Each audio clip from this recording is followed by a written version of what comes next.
রাধে রাধে। এটা হচ্ছে আমার করা প্রথম শ্রীকৃষ্ণের পোর্ট্রেট।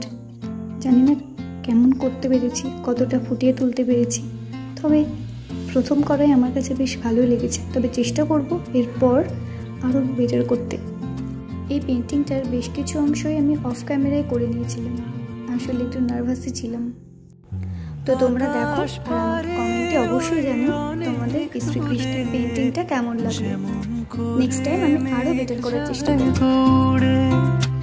আকাশ পারে ওই অনেক দূরে যেমন করে মেঘ যায় গড়ে, যেমন করে সে হাওয়ায় ভাসে, কই তার মতো তুমি আমার স্বপ্নে কভু ভাসো না তো।